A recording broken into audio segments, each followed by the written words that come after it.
Pigs in a blanket. Who doesn't love pigs in a blanket? So today's vlog didn't go as planned. It was really hot out for one, and I was really gonna focus on finding the stuff, and then just this is what we found, this is what we found, this is what we got. Really dry. Maybe where it's later in the summer. May have just been a bad weekend. The only thing that I found that really was of any value, National Geographic books.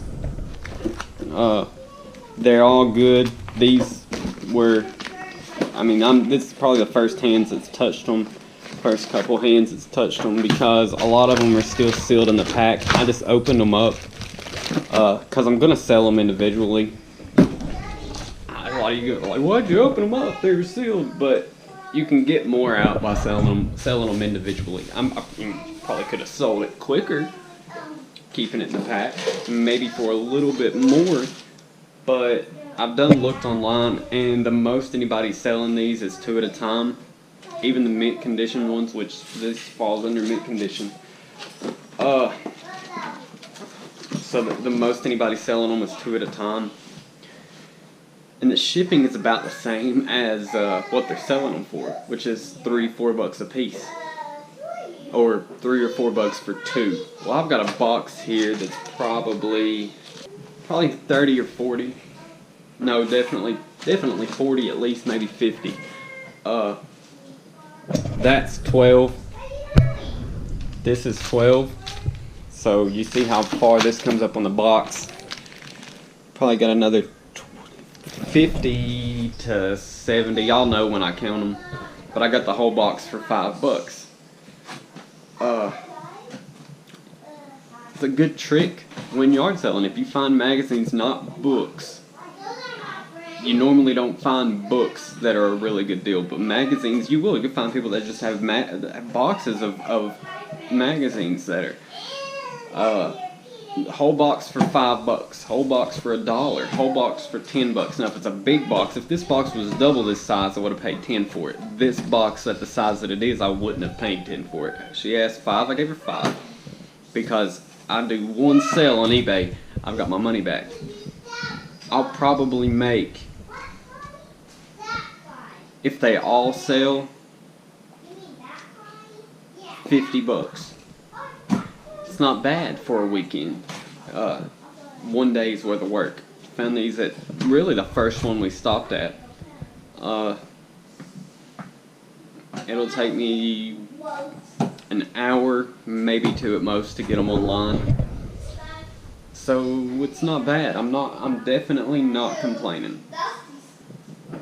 But that brings me to another point, which is I've taken a break from vlogs because there's been a lot of other stuff going on, a lot of work stuff that I can't vlog about, a lot of just odds and ends. Selling the other car, I didn't want to vlog about that because I didn't want to have the other guy in the vlog, or the buyer of the car in the vlog.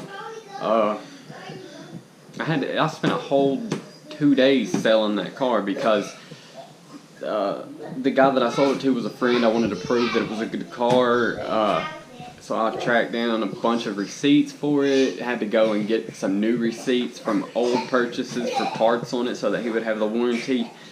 Took it to a mechanic, and then actually the new car that we got, where we bought it from, I'm not blaming it on them. It could have been the people they bought it from or somewhere along the line, but it was definitely before we got it. The front tire fell off the car.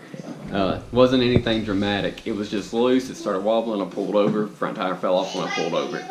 No harm, no foul. It was a $28 fix. The insurance paid for that. The insurance paid for the towing bill. I wasn't without a car. The people we got the car off of, Don's Auto, gave us a car to drive around while the new one was being fixed.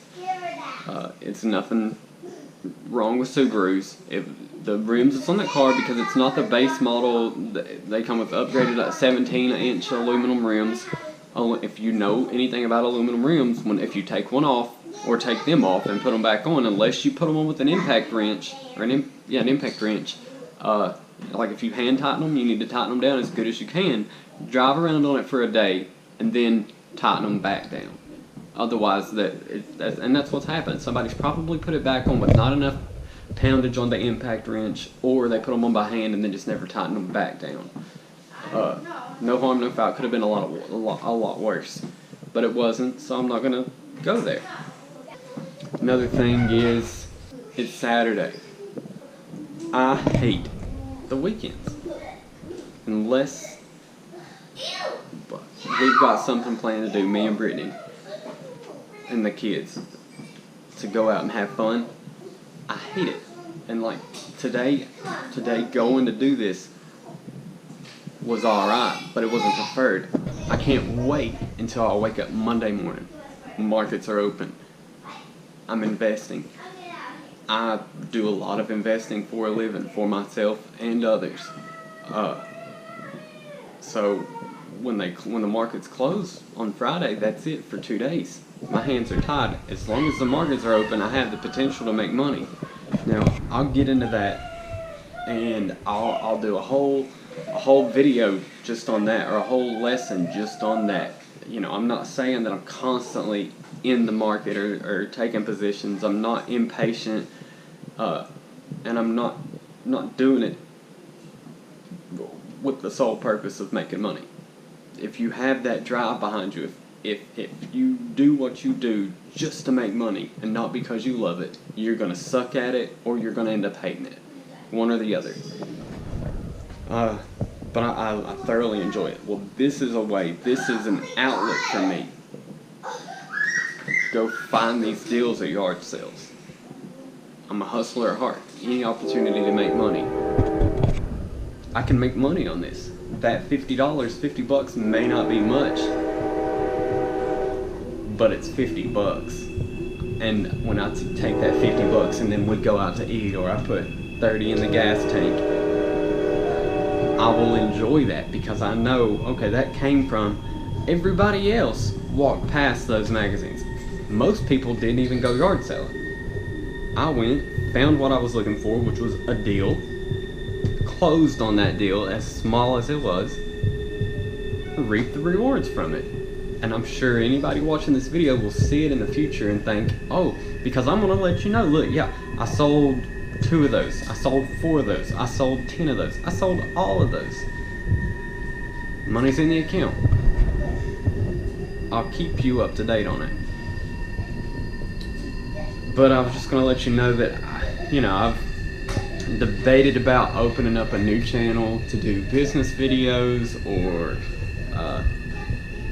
mentorship videos. I've worked as a mentor in the past. I've got a couple guys under me right now that have hired me as their mentor.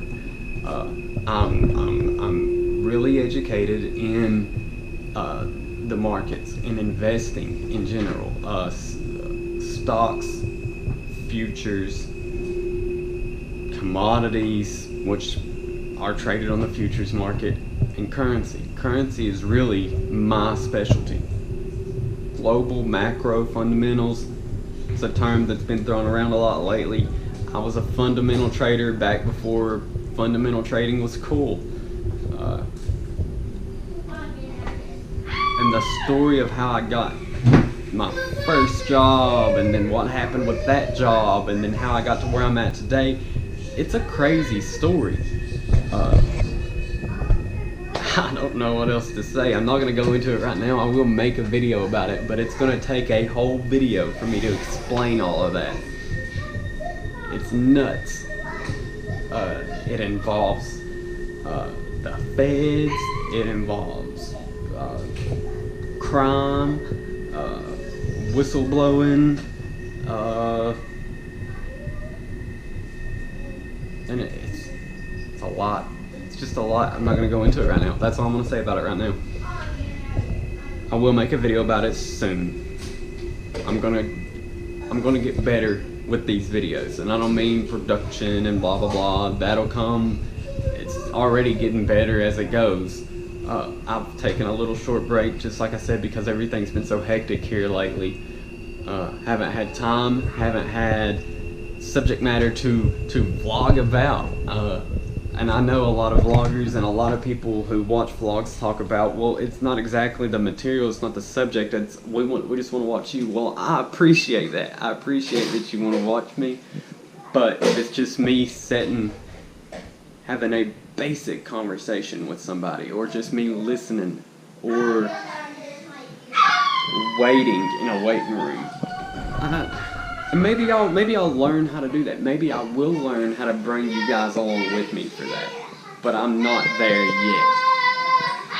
And I do agree that I have been too focused on the subject instead of just my life or our life. I've been too focused on, hey, we're going here, or hey, we're doing this. And it's not always going to be like that. If I'm going to be a daily vlogger, it can't be that. I have to bring you along everything. And again, I'm not going to be able to include everything all the time. But I can provide enough to give you a 10-minute video, at least for me to drop in and say hi and see how you're doing and let you know how we're doing and make sure that everything's okay and we didn't go anywhere because we haven't went anywhere. We're still here.